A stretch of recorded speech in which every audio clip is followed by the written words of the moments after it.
Bismillahirrahmanirrahim. Assalamualaikum warahmatullahi wabarakatuh. Semoga kita semua dalam keadaan sehat walafiat dan dalam lindungan Allah Subhanahu wa Ta'ala, Tuhan Yang Maha Esa. Pada kesempatan ini, saya, Caroline SP, akan menyampaikan materi tentang kemagnetan dan pemanfaatannya dalam produk teknologi, bagian yang ketiga, tentang penerapan elektromagnet, cara menghilangkan sifat kemagnetan, medan magnet, induksi magnet, dan teori kemagnetan bumi. Tujuan pembelajaran. Setelah menonton video pembelajaran, siswa dapat 1.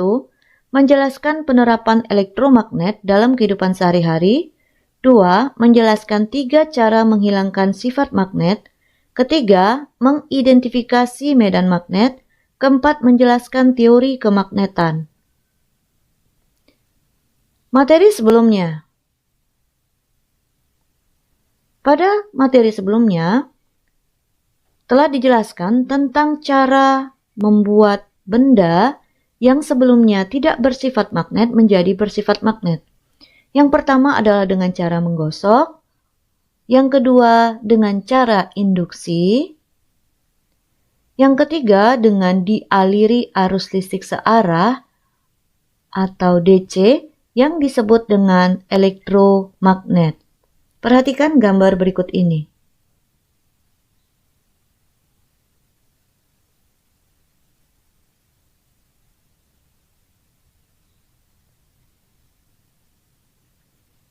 Penerapan elektromagnet dalam kehidupan sehari-hari. Contohnya adalah bel listrik. Bel listrik terdiri atas dua bagian utama, yaitu elektromagnet dan pemutus arus atau interruptor. Bagian lainnya yaitu pegas baja, besi lunak, saklar tekan, sumber arus listrik, dan pemukul serta belnya. Yang pertama elektromagnet, silakan diperhatikan. Elektromagnet yaitu besi berbentuk U yang dililiti dengan kawat penghantar.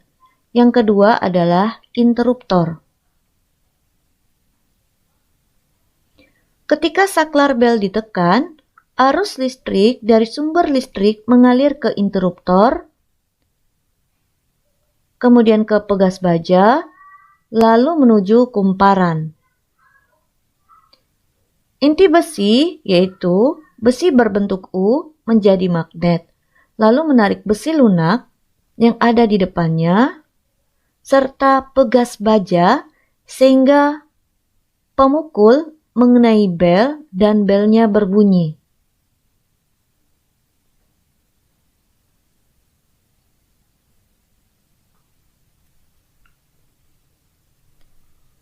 Selain bel listrik, alat yang bekerja berdasarkan elektromagnetik ini adalah saklar elektromagnetik dan telepon kabel. D. Cara menghilangkan sifat kemagnetan. Sifat kemagnetan pada suatu bahan dapat dihilangkan dengan cara 1. Dipukul-pukul. Yang kedua dipanaskan.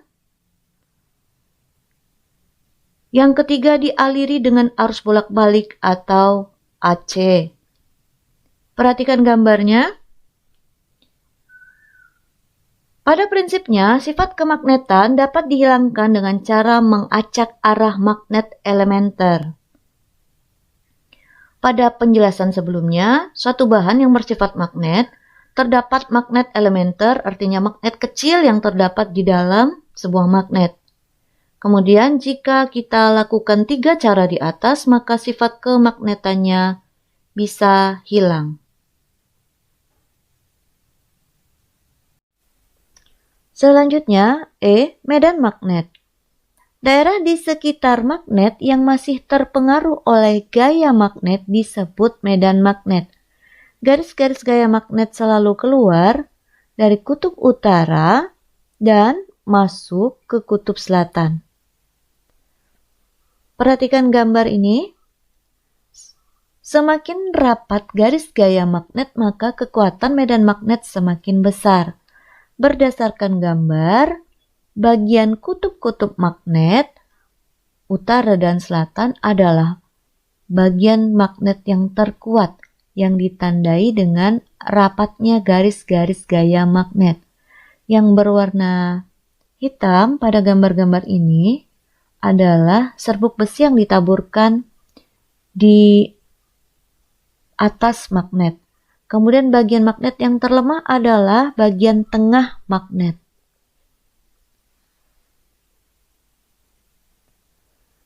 F. Induksi magnet. Medan magnet digambarkan dengan adanya garis gaya magnet.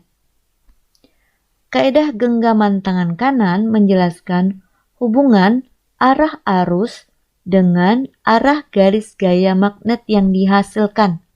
Berdasarkan kaidah ini, arah ibu jari sebagai arah arus, sedangkan arah genggaman keempat jari lain merupakan arah garis gaya magnet.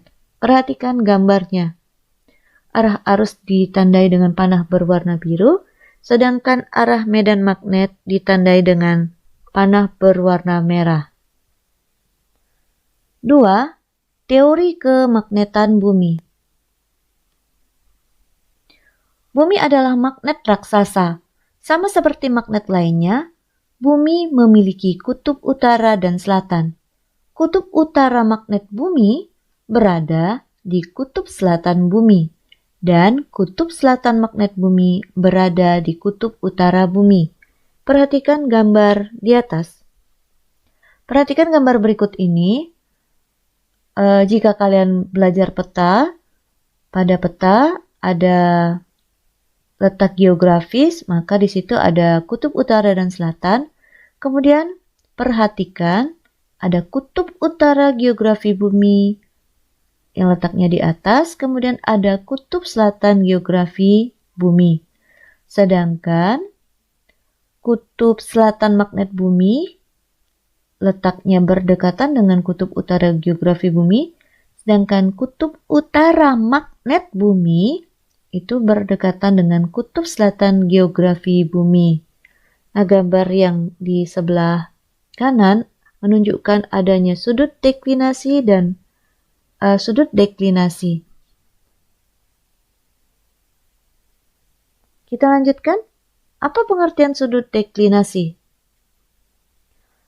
Karena bumi bersifat magnetik, maka timbul gaya tarik-menarik antara magnet bumi dengan jarum kompas.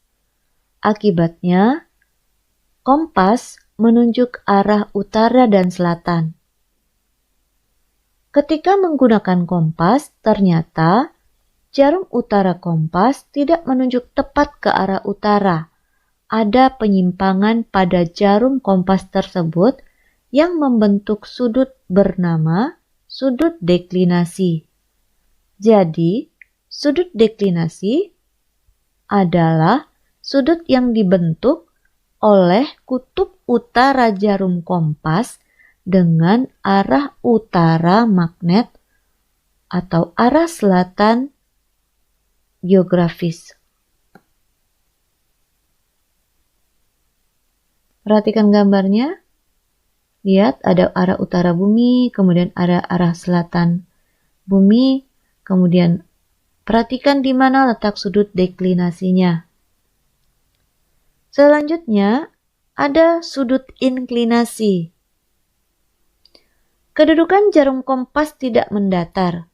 Hal tersebut dikarenakan arah garis gaya medan magnet bumi tidak sejajar dengan permukaan bumi atau bidang horizontal. Posisi jarum kompas ternyata agak miring pada sudut tertentu. Sudut itu dinamakan sudut inklinasi. Jadi, sudut inklinasi adalah sudut yang dibentuk antara ujung jarum kompas dengan arah horizontal permukaan bumi.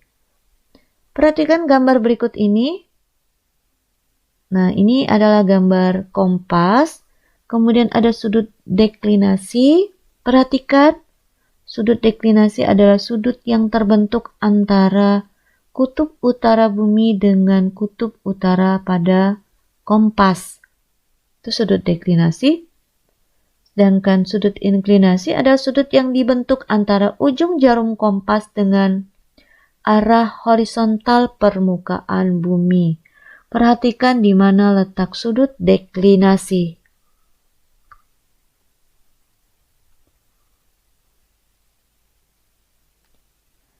Demikianlah pembelajaran kita pada kesempatan ini. Semoga dapat difahami dengan baik. Untuk menutup pembelajaran, ada sebuah pantun. Pantun belajar. Malam berlalu, terbitlah fajar. Terlihat burung, terbang beriring. Saat pandemi, tetaplah belajar. Belajar di rumah secara daring. Demikian dari saya.